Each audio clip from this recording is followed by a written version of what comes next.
हुकूमत की तरफ से, टीएमसी हुकूमत की तरफ से बार बार ये हो रहा है कि हम मार्केट सबको तोड़ करके नए मार्केट बनाएंगे और हॉकर सबको बाद में उसमें जगह देंगे।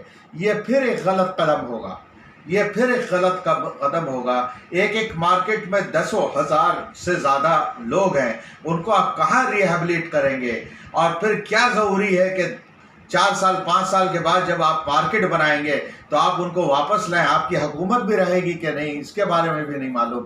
तो आप कैसे आप उनको अभी निकाल करके किसी को बोल रहे हैं पार्क सर्कस मैदान में दे देंगे टेम्प्रोरी? ये कोई हल नहीं है।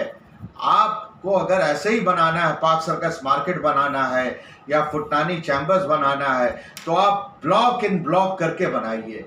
आप 200 का, 100 का ये बनाइए और उसके अंदर में ये कीजिए। उसको आपको दुकानदार जो है वो आपको कंट्रीब्यूट भी करने के लिए तैयार होंगे, लेकिन इस तरह से कभी हॉकर को हटा दे रहे हैं, कभी दुकानदार को हटा दे रहे हैं। खुदा के लिए ये सब काम मत कीजिए।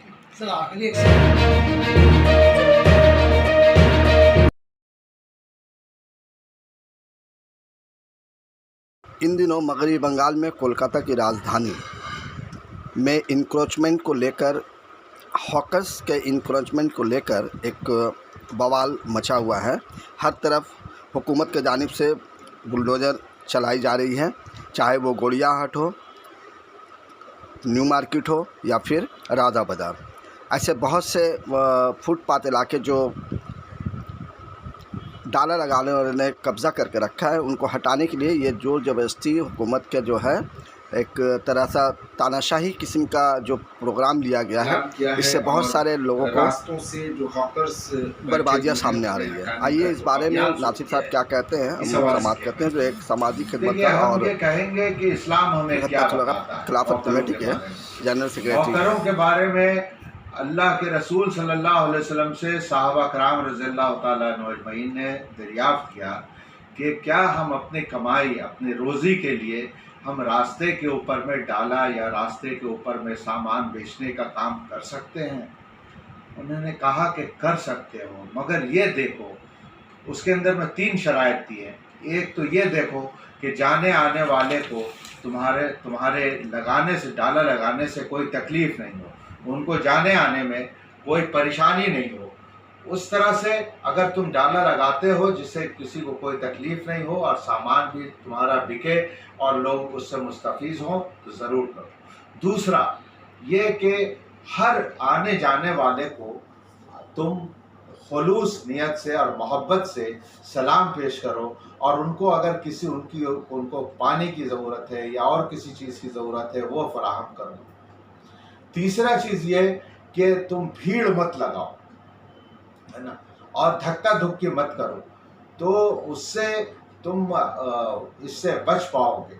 यहाँ पे जो मुख्तलिफ सियासी पार्टियाँ आई, कांग्रेस, उसके बाद लेफ्ट, उसके बाद टीएमसी, ये सब जो है वोट बैंक की तरह उनको इस्तेमाल करते हैं हॉकर्स को, है ना। तो हॉकर को उसकी तरह से इस्तेमाल करने से इन लोगों ने पूरा रास्ता जो है और उनके पॉलिटिकल जो काउंसलर्स हैं और पुलिस वाले और मिली भगत इनके और जो वहाँ के गुंडे शोधे हैं, ये सब मिल करके उनको जगह देते देते यहाँ तक के हालत ये कर दी है कि जो अच्छी खासी दुकान जो चल रही थी, दुकान का एंट्रेंस बंद हो गया। जो माने वो दुकानदार जो ट्रेड लाइसेंस अपना देते हैं, इनकम टैक्स देते हैं, और वो हॉकर जो सामने में डाला लगाते हैं, 1 पैसा देते नहीं है किसी को, सिवाय इसके कि जो ऊपरी पैसा हो वो काउंसलर को पहुंच जाए या पुलिस वालों को पहुंच जाए या गुंडों को पहुंच जाए, हुकूमत में नहीं जाता है। तो हुकूमत का एक तो की आमदनी कम होती है, वो दुकानदार जो करोड़ों लाखों रुपया दे करके वो अपना दुकान करता है, उसके रोज़ी रोटी के ऊपर में मुसीबत आती है। और ये जो है इनको किसी से कोई चीज़ लेना देना नहीं है, उनको ये सारा चीज़ जो है वो सारा फ़ायदा वो बटोरते हैं और उनको घाटे में डालते हैं। तो ये वाकई ये बहुत बुरी चीज़ है, ये वोट बैंक के ज़रिया से ये करने। इसके सिलसिले में हम आपको ये बताएं कि अबू सालेह शरीफ साहब जो सच्चर कमीशन के जनरल सेक्रेटरी थे और माशाल्लाह सर्विस कमीशन में भी वो रह चुके थे और बहुत अच्छे पोजीशन में थे। वो एक बार उनका कलकत्ता आना हुआ जब इसका डाउनफॉल शुरू हो गया था लेफ्ट का, और ये हुकूमत जीत चुकी थी लेकिन पोर्टफोलियो अभी तकसीम नहीं हुआ था। तो वो हमारे मेहमान थे, हम मेज़बानी कर रहे थे, वो आए थे और डॉक्टर मंजूर आलम साहब आए थे। ये दोनों साहिबान मेरे घर पर ही थे। तो उन्होंने बात ही बात में कहा कि अब तो ये हुकूमत, दूसरी हुकूमत आ गई और ये पिछली हुकूमत शुरू में तो बहुत अच्छी रही लेकिन बाद में इसके अंदर में बहुत सारा प्रॉब्लम सब आना शुरू हो गया। तो अब जो ये हुकूमत आ रही है तो इसके कुछ ऐसे नुमाइंदे से आप बात कराइए जो इस यहाँ पे इस पार्टी में उसकी पकड़ मजबूत हो और माइनॉरिटी से उसका ताल्लुक़ रखता है।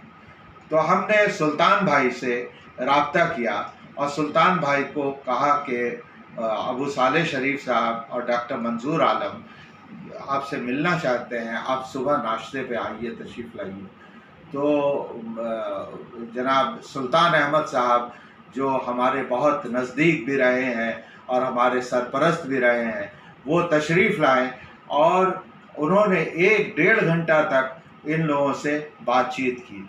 उसमें अबू सालेह शरीफ साहब जिस बात को उठाए उसकी तरफ हम रोशनी डालना चाहते हैं। अबू सालेह शरीफ साहब ने कहा कि सुल्तान साहब, आप तो जानते हैं कि आपकी बहुत मुबारक हो कि आपकी हुकूमत आ गई, टीएमसी की हुकूमत आ गई और लोगों को लेकिन एक चीज़ ये बताइए कि लेफ़्ट के जो कैडर, जो first grade 1, grade 2, grade 3, grade 4 और कांग्रेस के भी कैडर जो ग्रेड 1, ग्रेड 2, ग्रेड 3, ग्रेड 4, 1 और 2 तो खैर अपनी जगह पे रह गए, लेकिन 3rd और 4th जो है जिनके मुंह में खून लगा हुआ था और वो डाला बेचते थे और वो जगह बेच करके डाला लगवाने हॉकर्स को दिए करके उसको पैसा वसूल करके उसको ये करते थे।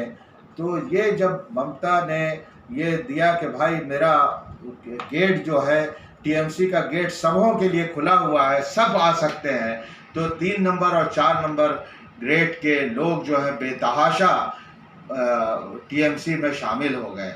आप ये बताइए कि जिनके मुंह में खून लगा हुआ है वो तो फिर वो उसी इंतज़ार में रहेंगे कि हमको फिर कैसे हम पैसा बना सकते हैं, पुलिस थानों में किस तरह से हमारा होल्ड बरकरार रह सकता है। तो आप उसके बारे में क्या सोच रहे हैं जबकि आपके पास में कैडर अभी मौजूद नहीं है। सुल्तान साहब खामोश हो गए। उसके बाद उन्होंने कहा कि नहीं, हम लोग इस बात पे गौर कर रहे हैं, अभी तो सबों को बुलाया जा रहा है लेकिन बहुत जल्द हम लोग 2-3 साल के अंदर में हम लोग अपना कैडर बनाएंगे जो ईमानदार भी होगा, मेहनती भी होगा, अवामी खिदमतगार भी होगा और उसके तहत हम लोग एक अच्छा चेंज लाएंगे और जो कांग्रेस ने या लेफ्ट ने जो हालात जो पैदा कर रखे हैं उसको सही करेंगे। इस पर अबू सालेह शरीफ साहब हंस दिए, मुस्कुरा दिए, बोले ये दिन कभी नहीं आएगा। सुल्तान साहब, आप किस दुनिया में हैं? आप जिसको आज दरवाज़ा खोल करके सबको बोल रहे हैं कि आ जाओ आ जाओ आ जाओ, और जब वो सब आ जाएंगे तो क्या आप समझते हैं कि 2-3 साल में आपका कैडर, फिर आप कैडर लाइएगा कहाँ? आसमान से तो लाइएगा नहीं, इन्हीं में से आपको कैडर चुनना होगा, फिर यही लोग आपके दुश्मन हो जाएंगे।